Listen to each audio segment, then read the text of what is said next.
This has Mavericks fans livid. Earlier today on ESPN.com, they put out their end of the year roundtable article where they go over various different talking points, conversations about the NBA players as well as the teams. And in that article, they go over specifically the players that they think can turn things around at the start of the new year.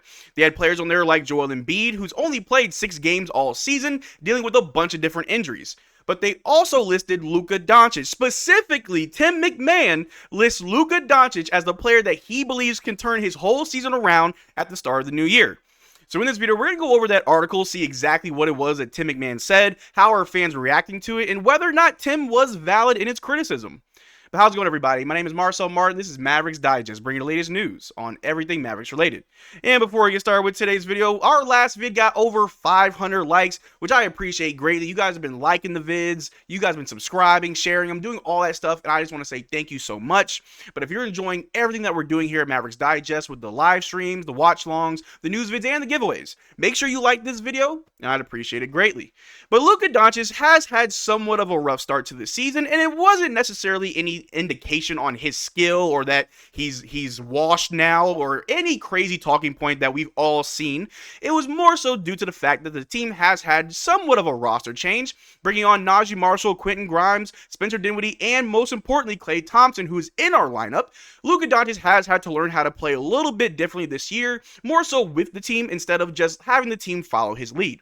And in this season so far, Luka did have to miss significant time dealing with a wrist sprain, and the team looked very good to the point where everybody was saying, we are better without Luka, which really isn't the case. That's just a very small talking point that doesn't really take a lot of brain cells to form. If you're doing well without a player, sure, you're doing better without them. You don't need them. That's not true. The Dallas Mavericks, we need Luka. We need prime Luka, Luka prime, in order for this team to fully be unlocked and get ready to go to the finals. And so far for this season, Luka Doncic is putting up some pretty good numbers. For the season, he's putting up 28.9 points, 8.6 rebounds, 8.2 assists, 0.5 blocks, 2.1 steals, 3.5 turnovers, and 2.8 fouls per game, while shooting 45% from the floor and 35% from three. He shoots 37% on corner threes, 47% of his threes are assisted, and 45% of all his shots are threes. And these are some pretty good numbers. Definitely has improved from the start of the season. He had a weird little struggle as far as his efficiency. He was just chucking up shots, and at one point during the very early parts of the season, he led the league in field goal attempts while not being the most efficient player in the league, but that all changed. After he came back from his injury, Luka Doncic has been playing some of the best basketball all season, to the point where it looks like he's already made that turn from pre-injury. Luka Doncic only needed a few days off, get some rest, get some recovery, drink some water, and he's already looking like an MVP, where in the Golden State Warriors game just the other day, he dropped a 45-point triple-double. So with all that being said, I don't understand how Luka Doncic can be a player who can turn things around at the start of the new year, putting up a 45-point triple-double, putting up 28, 8, and 8 for the season so far. How can you do even better than that realistically? But let's just go ahead and look at the article. Right here, answering the biggest questions. NBA year-end roundtable. Can Luka and Embiid rebound in 2025? First of all, Luka's averaging 8 rebounds, so we're not worried about his rebounding. But if we're talking about rebounding from a bad start of the season, I'd argue that he already did. And I think it's very odd to put Luka and Joel Embiid in the same conversation. Joel Embiid has played, let me check my notes, 6 games all season. Luka's played 20. I don't know why they're being lumped together when obviously one is playing like an MVP and one was kind of just given his MVP. But anyway, let's see what they're talking about in this article. Tim McMahon, the only one who specifically named Luka, had this to say. Tim McMahon saying, Luka Doncic still has some of the best counting stats in the league, but his production has dipped considerably and his efficiency has plummeted, especially as an off-the-bounce scorer. He got off to a sluggish start by his standards after missing all of camp and preseason with a calf contusion. He's been better since a 10-day rest when he recovered from a sprained wrist and worked on his conditioning. It won't surprise anybody if Doncic puts himself in position to be an MVP candidate again, especially considering the Mavs' position in the West.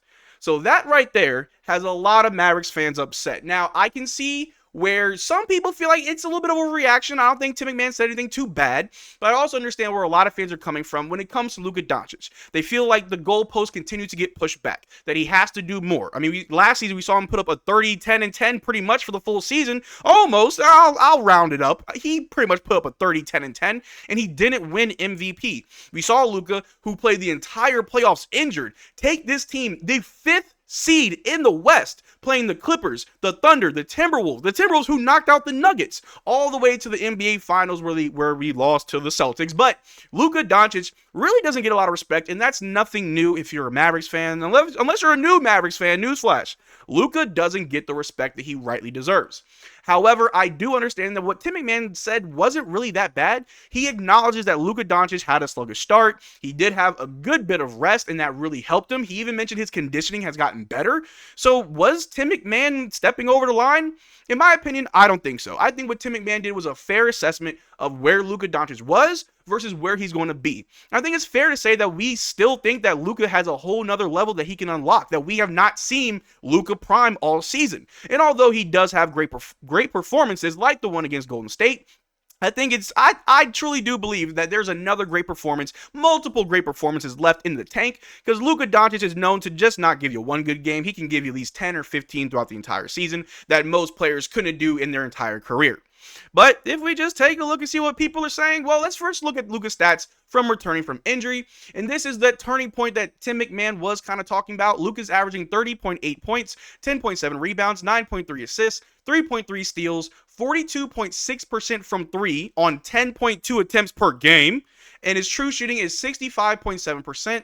The Mavs are 5-1 in this span. Luka has been hooping, and those are some MVP numbers. Those are also MVP results. If he's putting up these stats, but we were 1-5 instead of 5-1, you'd argue, okay, that's kind of empty calorie. You're not really impacting winning, but we're winning. We're tied for the 3rd seed in the West currently. Luka's putting up 30, 10, and 9 since coming back from his injury. Also, 3.3 steals per game.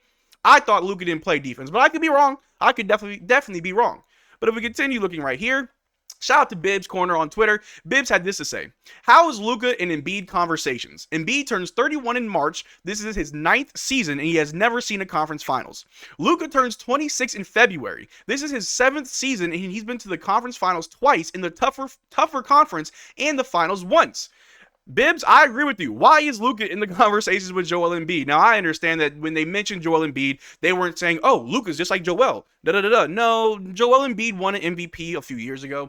Joel Embiid is, when healthy and available, a very good player. And a lot of people expect that once he's healthy and on the floor, the Sixers should try and make the play-in. Whereas when it comes to Luka Doncic, the team is looking amazing. And when we didn't have Luka, the team really stepped up and they unlocked a whole nother level that I don't think we've seen since we got Luka. A team that can win without him against tough opponents. But even though we have that great supporting cast and that great team around Luka, Luka is still the driving force for this team. And as long as he's hooping, putting up 30, 10, and 9 on average, this team can go very, very far. So I understand it's frustrating, but I don't think it's as bad as everyone's saying.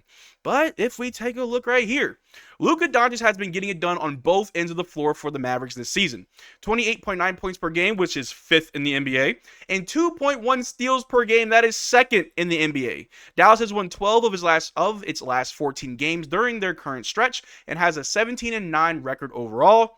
Luka Doncic has mentioned several times that he knows he has to improve on defense, and that's not something that just happens overnight. That's a game-by-game basis. You got to take it one night at a time, and I think we're starting to see Luka try more on defense. Now, I'm not going to sit here and tell you that we're going to see lockdown Luka every single night. That's not going to happen. But at least we can see Luka try in key moments of the game where he does take an extra step in his defense, trying to get into the passing lane, trying to pick some pockets for steals to generate an offense, try and get stops, trying to do the things that we ask of PJ, of Najee, of even Quentin Grimes. Again, I don't think Luka's going to be a Defensive Player of the Year candidate, but if he can keep getting these steals, if he can keep impressing on the defensive end, that MVP is his for the winning. But the last thing that I definitely want to go over with you guys is this right here. This is the current top 5 in the NBA.com MVP rankings. NBA.com, the same website that put out the article that we're talking about, has Nikola Jokic at 1, Giannis at 2, Shea at 3, Jason Tatum at 4, and Kat at 5. This is what Luka Doncic is averaging this season. 28, 8, and 8 with 2 steals per game. Only MJ has averaged these numbers. And yet Luka Doncic isn't in the MVP conversation. And that's okay. In my opinion, it doesn't matter. We have our sights set on a bigger goal, and that is an NBA championship. The MVPs, the All-Star selection, the All-NBA, All-Defense, all those other accolades will come in time. But right now, while the window is perfect for the Dallas Mavericks, the only thing that matters is a championship. Do I also believe that Luka can turn things around at the start of the new year? Of course I do. Only because I believe that he can still hit a whole nother tier. He might be a A-ranked player, but I know that he can be a S+ ranked player. But let me know in the comment section what you guys think. Do you think Tim McMahon was wrong with what he said? Or like me, you think it's a fair assessment? Might be a little exaggerated, but it's a fair assessment. Let me know what you think in the comment section down below. We'd have a conversation about it. But that's all I got for you guys today. Thank you for making this far to the video. Make sure to check out our Twitter and Discord. Links in the description below. Consider becoming a channel member. We are doing a giveaway every single month on this channel. The only way to enter our giveaways is to become a channel member of any tier. But until next time, y'all take care. Drink water. Peace.